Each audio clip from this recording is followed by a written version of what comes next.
Welcome, I'm David Geiger. Iowa farmers had a good week for field work. According to the Iowa Crop Progress Report, that included spraying, harvesting hay, and moving grain. Corn silking is up to 69% 9 days ahead of last year, with 6% in the dough stage, about 8 days ahead of last year. Corn conditions fell a bit to 80% good to excellent.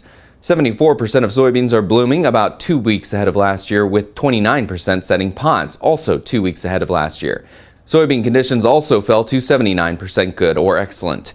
And while some parts of the state got 3 inches of rain, statewide moisture levels are dropping, with topsoil at 29% short to very short and subsoil at 25% short to very short. We have been drier pretty much across the state. Only eastern Iowa has had above average rainfall. So we are seeing subsoil and topsoil profiles start to dry out pretty fast, especially in west central Iowa. State Climatologist Justin Glisson says as far as the forecast goes, it's called ENSO neutral, which means it's right between the warm phase El Nino and cold phase La Nina, with models showing a 55% chance this fall to transition into La Nina conditions. Glisson says temperatures over the last week have varied but have averaged around normal, which could help mitigate moisture stress crops are facing in the future. But what we're seeing in the short-term outlooks are near average to slightly elevated chances of wetter than normal conditions across the state, which would be wonderful to have rainfall shift into western Iowa, where we definitely need it. And weather and crop conditions are playing a role in the market. Our analyst Don Rose has the details. The grain market's under some pressure on corn and soybeans.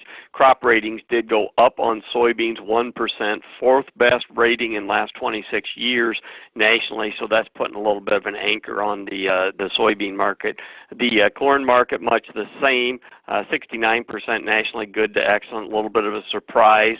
72% was a 2018 record. So the bottom line is weather is just favorable enough across the corn belt to keep an anchor on the market, pushing lower. The cattle market is much like the hog market. We've got premiums in the market.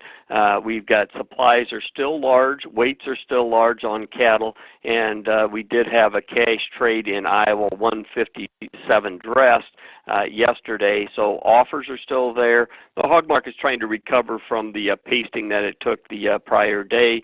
The Chinese demand is still strong, still underneath the market, but we're dealing with large production, 12% over a year ago last week, and so it's the big numbers versus the demand versus the fear of the COVID. But premiums in the market, much like cattle, anticipating some better prices, but the seasonalities are negative on hogs.